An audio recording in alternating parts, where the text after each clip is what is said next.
Good afternoon, everyone, and thank you for joining us today for our Illumino's Less Stressed Parenting webinar featuring one of my favorite people, Daniela, who's right here. I'll introduce her in a moment. But I want to thank everyone for being here and remind you that the topic is Beyond the Struggle, recognizing and responding to dyslexia, dysgraphia, and literacy challenges. A couple administrative matters real fast. Daniela's been kind enough to say that you all can interrupt her, no problem, to ask questions. She's happy to do that along the way. And she will also get into some Q&A at the end if you have specific questions like things that you want to like see in action or how would this look. Feel free to stay on at the end for that. And then we also are going to be recording this like every other Less Stressed Parenting webinar, and we will send you an email out next week. And to those who registered, and you can always visit our website at illuminos.co under the parent resources. Our webinars are always there. So without too much more to say, let me just add in here what we're going to be talking about. So first of all, I can't say to Daniela enough, thank you so much for being here. I use Daniela all the time as a resource for kids who need intervention in reading areas, any kind of challenges that they're really having. She's been fantastic. Her team is fantastic.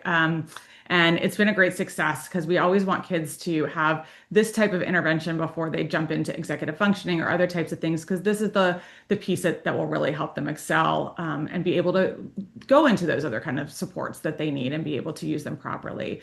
So Daniela Feldhausen is the founder, and she's an active coach as well at Kids Up Reading Coaches. And her email will be on the slide a little bit later. We'll have how you contact her. It's just Daniela at kidsupreadingcoaches.com.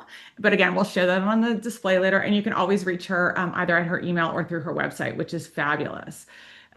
So let me tell you a little bit more here. So if your child is struggling with reading and spelling, it can be confusing to know what's behind it and what's the best way to help them.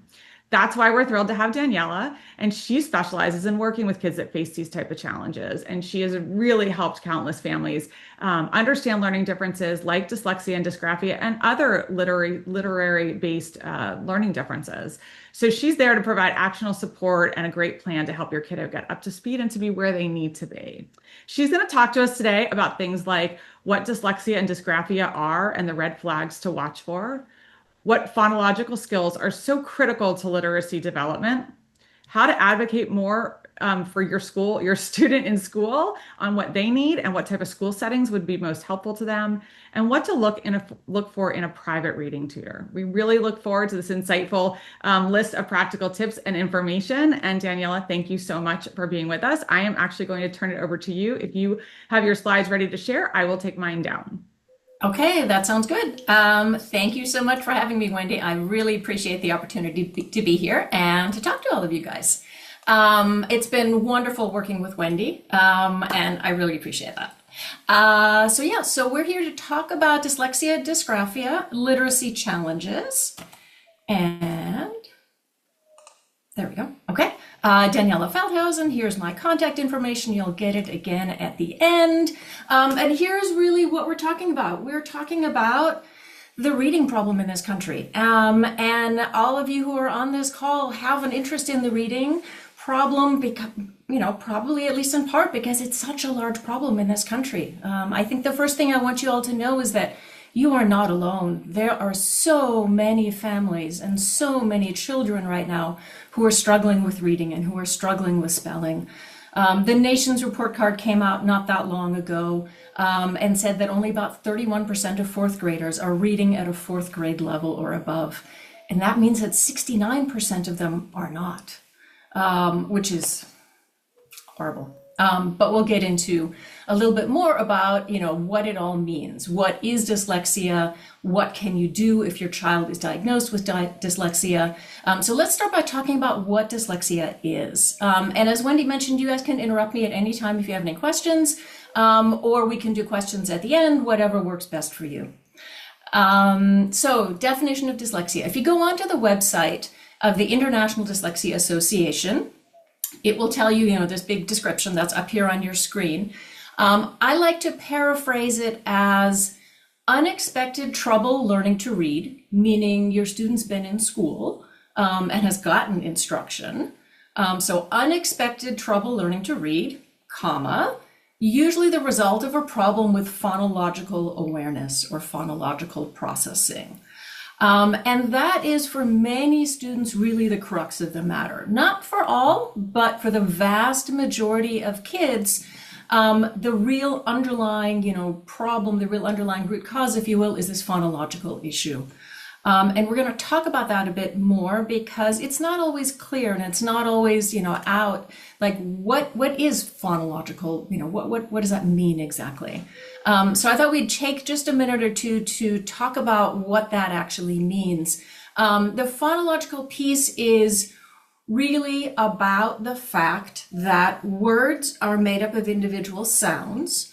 And you can pull words apart into their individual sounds. You can delete sounds. You can swap sounds out. You can put that word together again by merging, by blending all of those sounds. So it's how your brain is wired. And does your brain understand that words are made up of sounds? And if you put sounds together in different combinations, you get words. To somebody who's a fluent reader and a good speller, it's like, yeah, of course, words are sounds and sounds are words. But to somebody whose brain is not wired this way, this may not be at all obvious.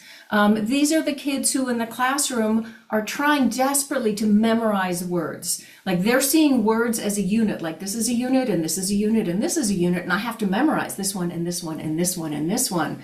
When no, actually that's not what they're supposed to be doing. They're not supposed to be memorizing the thousands of words that we have in English. Instead, they're supposed to be learning those phonics patterns and then stringing those different sounds together. Like look at the word from left to right. What's the sound of this letter or group of letters? And then this one and then this one, and then you blend it all together. But if you don't understand that that's how our system works, maybe your teacher is standing in front of the classroom and telling you that AI is pronounced A. But if you don't realize that you can put an N in front, and then an O or an L at the end, and string that together and get nail, then why is she standing up there telling me that AI makes A? And it just doesn't really make a whole lot of sense to these kids. And so that even if they're getting good phonics instruction in school, it's kind of going in one ear and out the other because they don't really understand what to do with this information because they don't really understand how our reading and writing system works. And that's this phonological piece. The good news is we can improve kids' phonological understanding. I mean, there is a way to solve this problem. There are two good programs actually out there that provide systematic, explicit phonological training, and that will literally rewire students' brains so that they understand how our language system works. And we can go into that in a little bit more depth later if anybody's interested. Okay, so that's dyslexia. Now let's talk for a minute about dysgraphia. From the website of the International Dyslexia Association. You have this definition right here. This is actually, I'm almost going to say two pieces. The one side of it is handwriting. And do you have trouble literally writing? Maybe because you've got a problem with your hand. Maybe your hand cramps up. Maybe you're not holding the pencil or marker correctly. So it's literally physically a problem with the physical act of writing. The other option, and this is the one that we see, is writing troubles based on the fact that kids are having trouble with spelling. And this is really the flip side of dyslexia. So when we work with kids, we're working not only on the reading side, which is the dyslexia side, we're also working on the spelling side, which is the dysgraphia side. But when you're talking about dysgraphia, you really need to dig a little bit deeper and ask some preliminary questions and ask why it is that student might have been diagnosed with dyslexia. Is it a problem with the physical act of writing, or is it more of a problem with spelling? Or maybe, there might be later issues with writing, organization of thought, and things like that. But the piece that's associated with dyslexia is this spelling piece. And really the reading and the spelling are two sides of the same coin. And okay, there we go. Okay. Sorry, I was having a little trouble changing the slide. Some red flags for dyslexia and the type of dysgraphia that goes with dyslexia, so the spelling issues. Family history of reading and spelling struggles. So there's a strong hereditary component to this. It runs in families. Not to say that everybody in the family is going to have dyslexia, but when I talk to families and ask, well, and we're talking about their child, well, did mom or dad have any trouble with reading or spelling when they were younger, or maybe do they still have trouble? A lot of times the families will say yes, or maybe not, maybe it's not me, maybe it was the uncle, or maybe it was the aunt or the grandmother, but there's very often it runs in families. There's also a big overlap between dyslexia, dysgraphia, and speech issues. Articulation, for example, a lot of kids with articulation issues will turn out later to have reading and spelling issues as well. Same with delayed speech, expressive receptive language issues. Again, there's a big overlap between all of these things. If you notice that your student's having trouble rhyming, like for example, you ask them, okay, give me some words that rhyme with bat. And rather than saying sat, hat, cat, they might say ball instead, or just give you a big blank stare. They're having trouble with rhyming. And if you don't have those strong phonological skills that I was talking about before, you don't realize you can take the word apart and swap pieces out. Like if you're thinking about rhyming, like if you think about bat, the first sound is b, and the rest of the word is at. And if you don't realize you can take that bat and separate it out into b and at, and then change that first sound, bat, hat, cat, sat, rat, and so on and so forth, then you're going to have trouble rhyming. So that's a really strong indicator that there's some phonological things going on there. You might also notice that your student is memorizing words rather than sounding them out when they're reading and spelling, trying desperately to memorize this word and this word and this word and this word, not realizing, no, you're not supposed to memorize all those words. You're supposed to sound them out. Guessing at words based on the first letter or two, that one is super, super common. Skipping sounds or letters when they're spelling words happens a lot, for example, with blends. So spelling slip, for example, as sip, or whenever there's a blend, so two consonants together at the beginning of the word, writing just the first one and not even seemingly really noticing that there even is a second consonant up there. That's another red flag. BD and other reversals after first grade. This is super common for kids in kindergarten and kids in first grade to be reversing the B and the D and the P and the Q. If that's happening in kindergarten and first grade, that alone is not something I would worry about too much. But if it continues past first grade, if we're still looking at this is still happening in second grade and in third grade, there might be an issue, and you might want to look into it some more. One thing I want to emphasize is that this is not a vision problem. People used to think that dyslexia was a problem with the child's visual processing or visual system, and that they were literally seeing the B's and the D's or the P's and the Q's backwards. They figured out a while back that no, actually it has nothing to do with your visual system. It's about this phonological system that we were talking about earlier. The kids are reversing the B and the D or the P and the Q just because they don't have enough experience with those things. So the kids for whom this is difficult, they tend to not want to read. I'm sure some of you have heard your child say, I hate reading. So they're not getting as much practice as their peers, either with reading or with spelling. And if you're not getting as much practice with your peers, then yeah, you're going to have ongoing issues with those reversals because they just require a lot of practice for most kids to get them down. Another one would be if you're having your child or you're reading with your child and they're struggling with the same word over and over and over and over again. That's also a sign that they're not processing it the way they're supposed to be processing it, from left to right, sound by sound, but they're just trying desperately to memorize it and they have not yet succeeded in memorizing it. That's generally what's going on there.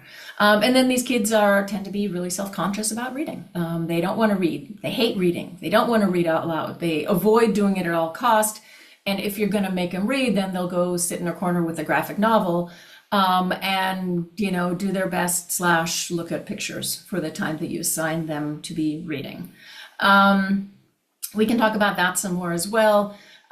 It's tough because of course you want your kids to read, and of course you want them to be spending reading every day.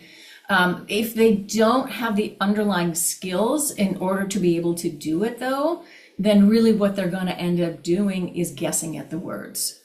And so you might be better off having them actually learn skills for reading during those 20 minutes, as opposed to asking them to just go do something that they literally don't know how to do. But we can talk about that some more if anybody's interested in that. On to the solution, because this is the good news. There is a solution. We can teach phonological skills, not just we personally at Kids Up Reading Coaches, but more generally. A good reading tutor can teach your child to read. They can improve those phonological skills. They can teach your child the phonics patterns that they need to know. They can work on fluency, and almost every single one of the children we've worked with ends up a fluent reader. So these are the kinds of what you're seeing here on your screen. These are the kinds of trajectories that you can see if you do good, high quality, high intensity reading instruction. So then the next question is how? How do tutors do that? So Orton Gillingham is really well known. So I'm sure many of you who are watching, listening in today have heard of Orton Gillingham. It's a wonderful way of teaching kids phonics patterns.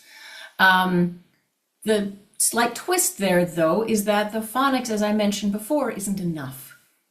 If you've got a kid who's got this phonological issue, you also need to be giving them they also need to be getting some good phonological instruction. Because until they have that phonological, system better in place and stronger, it's very hard to learn those phonics patterns.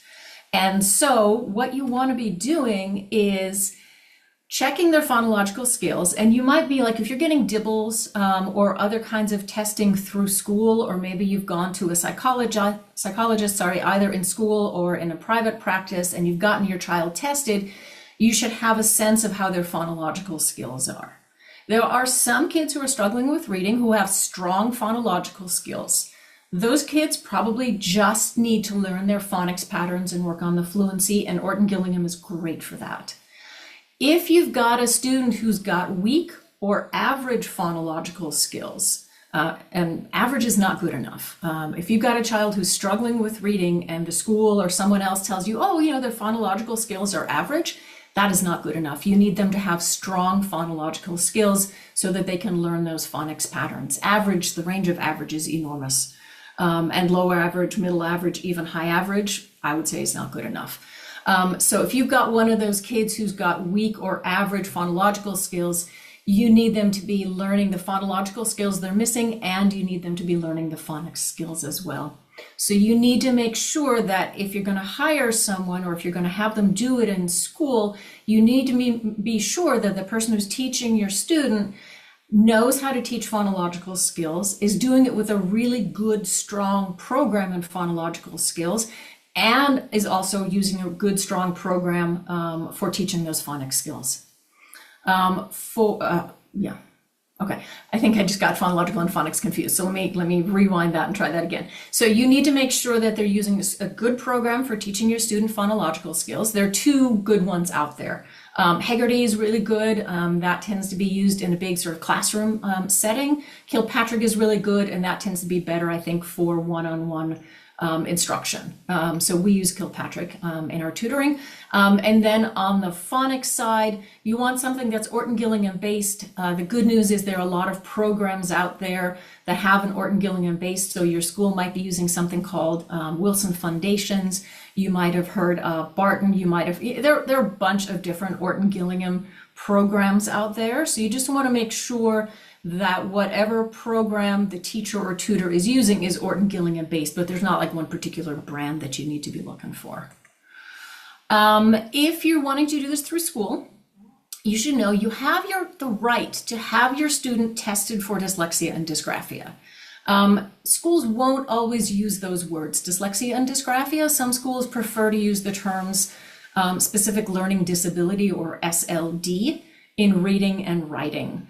I think they do it because parents don't necessarily want to hear the word dyslexia, and I think the schools are worried that it's going to upset the parents if they use the words dyslexia and dysgraphia.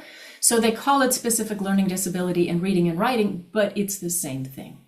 And I kind of wish we were all using the same terminology, because it would make it easier for parents to then Google these things and get more information on how to help their students. With the diagnosis, your student has the right to an IEP, so an individualized education program, and support through the school with the school's education professionals. And the school is legally required then to provide your child support, to provide them access to the curriculum, and then they should also be getting some amount of phonics instruction. You can negotiate with the school a little bit, how much instruction is your student going to get? I would say 30 minutes 2 or 3 times a week is probably pretty typical. You would like to know, like if you're having those conversations, you want to be asking the school, so what exactly are you going to be teaching my student? And then that should all be documented in your schools. You want to have lists of particular skills that your student is, as opposed to, oh, we're also going to learn phonics. Well, that's great, but exactly what phonics patterns are they going to learn? So when you're doing it through school, your student is likely to have some amount of time with a special education teacher, potentially in the classroom, and then some amount of time where they're pulled out of the classroom. It's hard to do phonics instruction when the special education teacher is pushing into the classroom and there are a bunch of other kids in the classroom. So any kind of phonics instruction is likely to be done in a pull-out kind of situation, where they're taking your student out of class, likely with a group. I mean, usually they'll be in a group with 5, 6, 7, 8, other students who are also struggling with reading. And then generally the special ed teacher will, find or work on some skills that will help the most number of students in that particular group that he or she's got at that point in time. One thing you want to ask them is, how often does the special ed team get students with dyslexia and dysgraphia caught up to their peers and graduate them out of special ed? It doesn't happen very often. If you've got a school where that's happening, that is a wonderful, wonderful thing. I haven't found any yet, but if you know of any, let me know, because I'd love to know how they do it. Generally, it's not really feasible, honestly, for schools to do it, because they're just, even if you've got the best special ed teachers and they're fully trained and they're using a great program, they know exactly what they're doing, there aren't enough hours in the day, there aren't enough hours in a week to get these kids the amount of instruction that they need in order to get them caught up to their peers.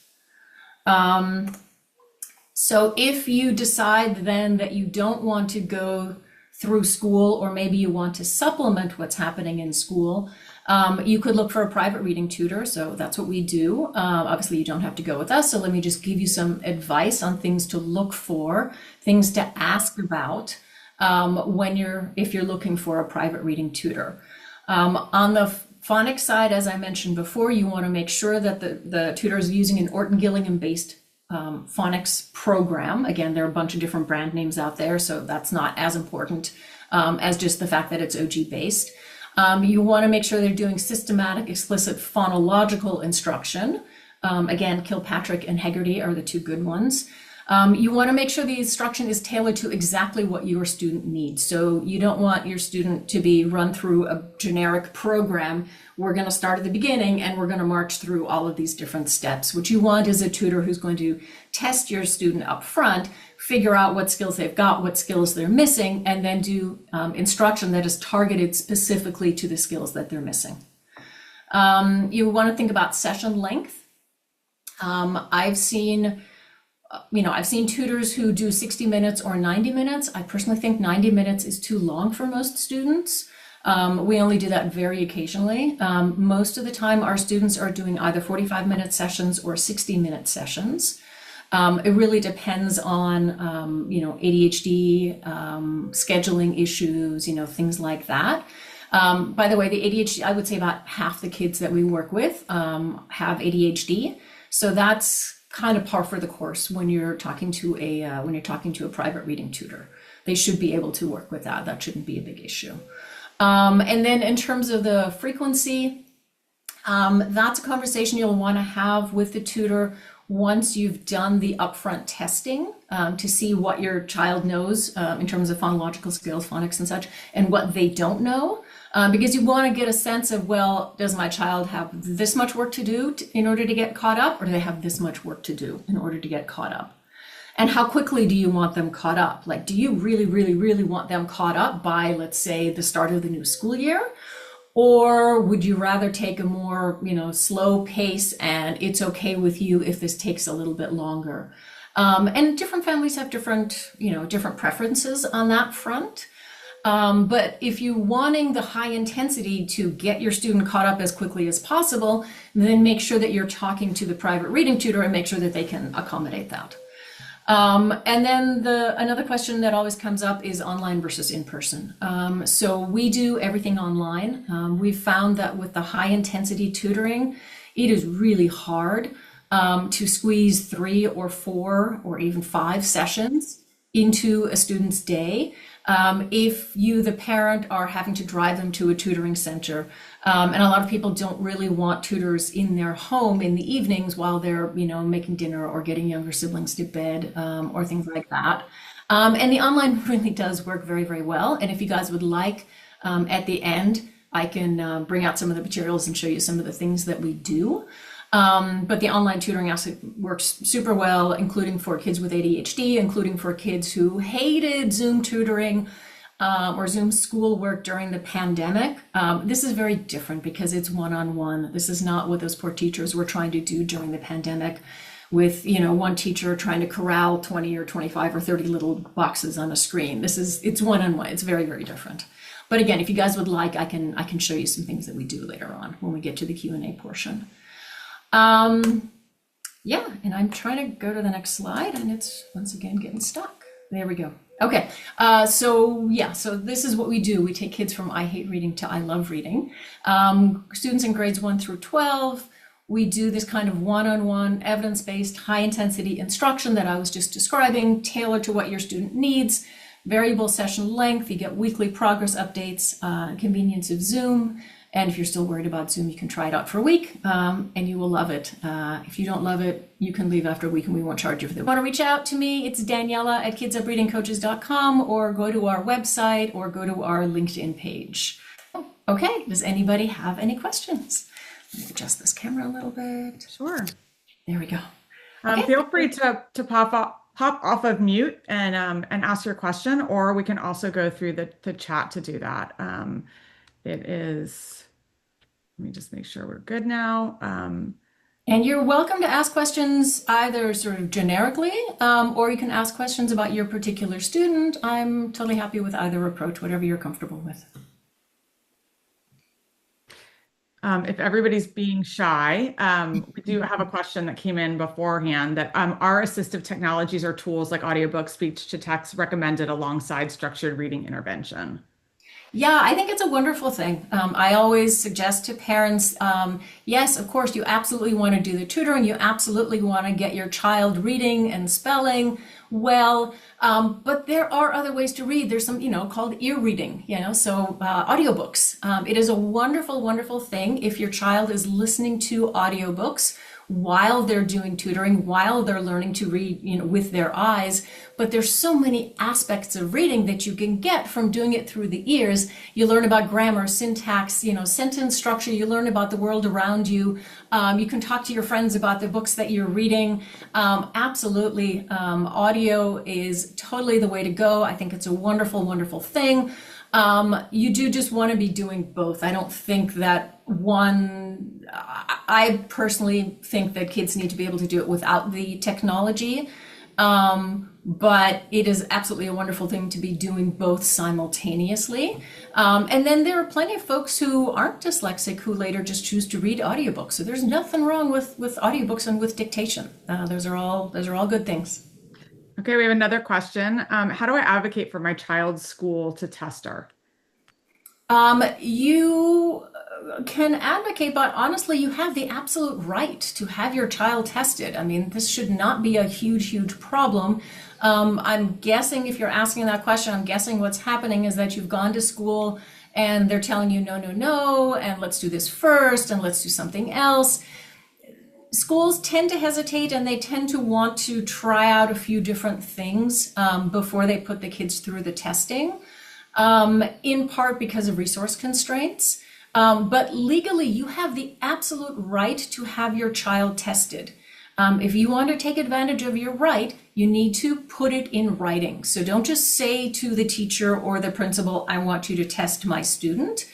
Actually send them an email and say, I have the legal right to have my child tested. I would like you to test my child.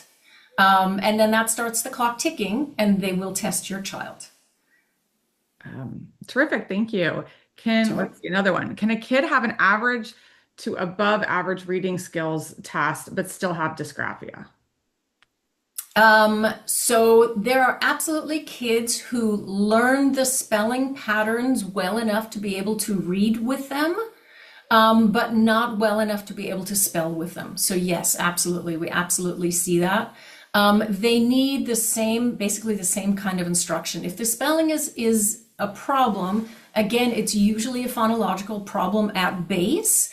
And then they also need to learn their phonics patterns. The good news is that if they're already reading well, chances are they've already learned those phonics patterns well enough that they can read with them. They just need a little bit more work with those in order to then be able to spell with those patterns as well.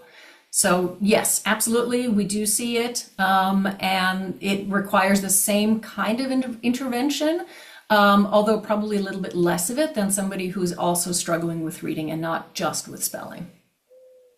Thank you. And I have another question here. What do you do when talking about a high school student when you're talking about a high school student who has this need? I'm guessing because they're older. Like, how do you address it? Because they're older. Yeah, Yeah. Feel free to jump in if I didn't get it right, whoever wrote that. Okay. Yeah, no, we absolutely work with middle schoolers and high schoolers as well. Sometimes it is easier if you frame it or if we frame it in terms of spelling. So sometimes kids will not really want to admit to or really talk about the fact that they're struggling with reading. But if you ask them, so how's your spelling? A lot of them will freely admit, oh yeah, my spelling is atrocious.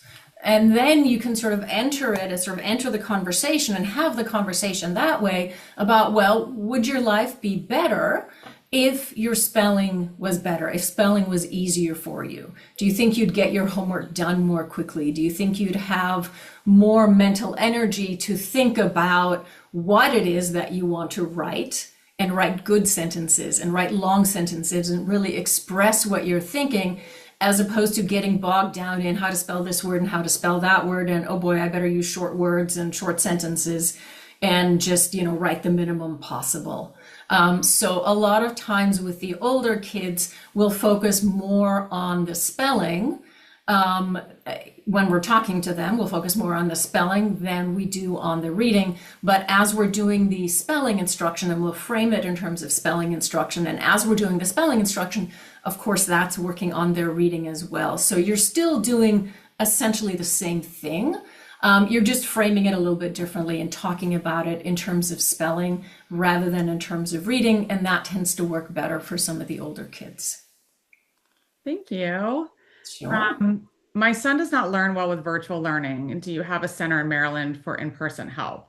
I think this is always an interesting question because we get it all the time too. And I'm going to let Danielle address this for her interventions that she does. But we have found that kids that struggled during COVID, it was a number of years ago, and although they really did struggle, the world has changed. Kids need to be able to interact online, and although in person can be a great advantage, if you can't find someone great and you really think your child's in person, I would give it a try to do virtual, because so many people that are really wonderful are only offering services now virtually. We offer both, but I hate to see a parent find someone who's not as good just because they're not willing to just give it a try for virtual. You can always go and use in person if you need it. And Danielle, I'll let you further answer. Yeah, yeah, I'm going to echo everything that you said, Wendy. It is. We get the question a lot. A lot of parents are worried about it, which I totally understand. I would totally be skeptical too. I can tell you that it really does work very well to do this. I actually don't know. If you wanted somebody in person, you could try going through ASDEC, ASDEC, which is an organization on the East Coast. You could try going through them. They have lists of tutors, but I can't recommend anybody in particular. But what I'm going to do just for, a minute or two or three is just show you some of the things that we might do with students, just so you get a sense of what this looks like. So for those of you who know, who've heard of Orton-Gillingham, one of the most common things that people hear about when they hear about Orton-Gillingham is the Orton-Gillingham blending board.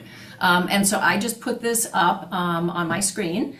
And so basically it's 3 stacks of cards. You've got consonants in the first pile, vowels in the second, and then consonants in the third. And so let's say we're working on the short I today.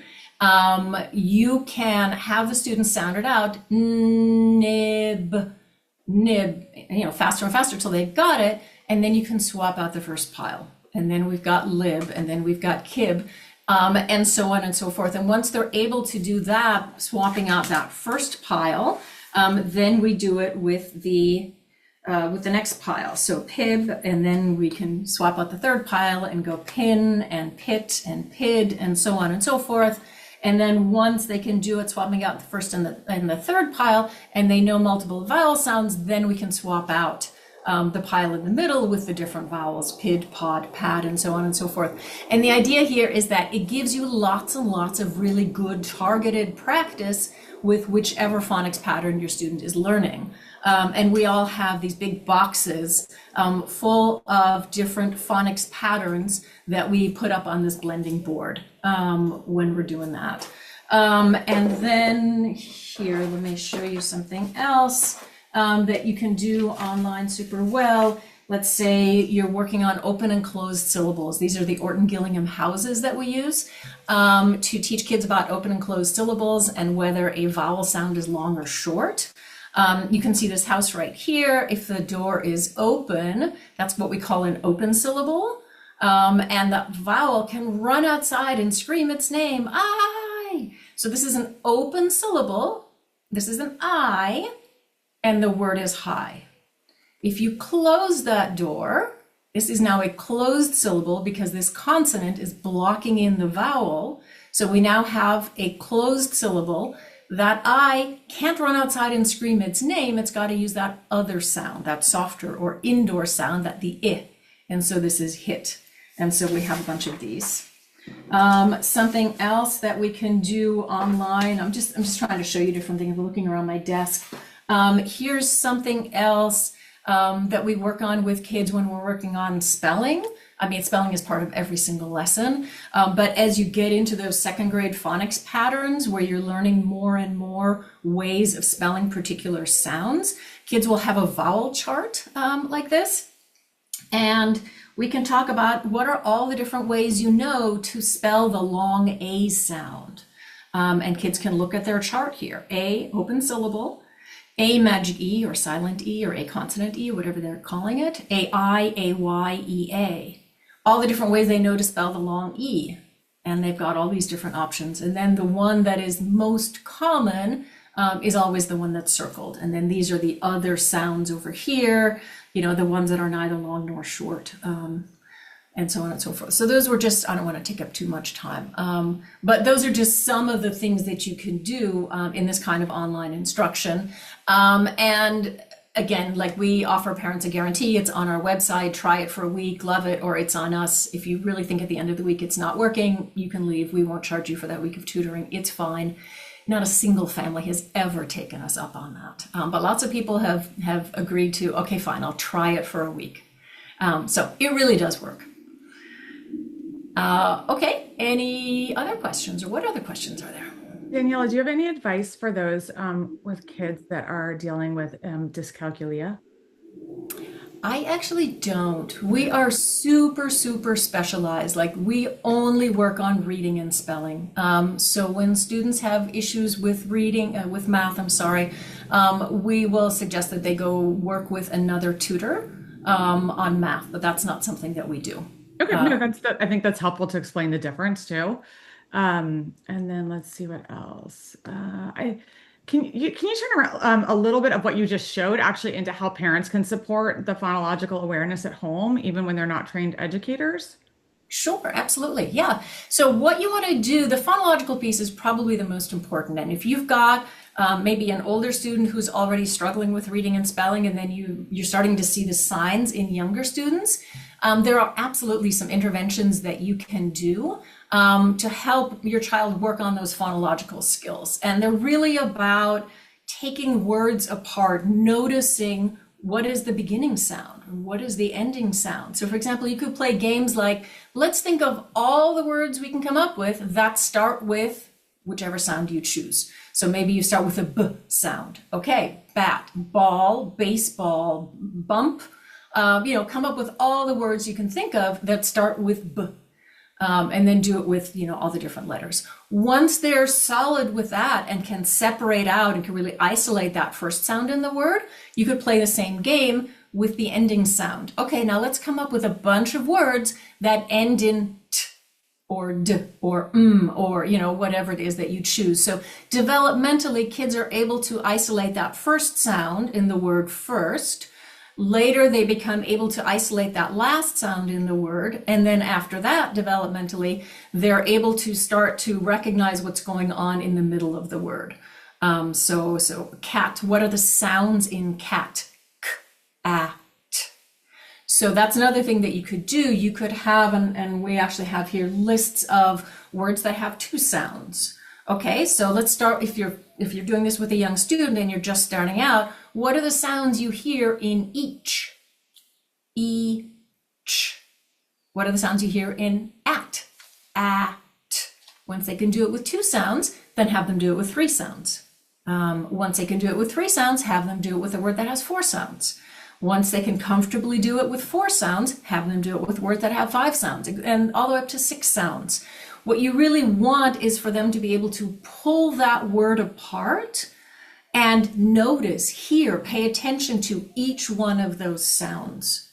And then when you're helping them with spelling, especially in those early grades, kindergarten, first grade, second grade, it's primarily, at least initially, it's all about listening for the sounds that they say and then writing down the letter or the letters that go with those sounds. So you don't want them memorizing words. You want them to pull those words apart into the individual sounds and then be able to put them back together again. And for example, if you're reading something with a first grader and they have not yet learned that the word is boil, let's say that they're stuck on in whatever passage they're reading.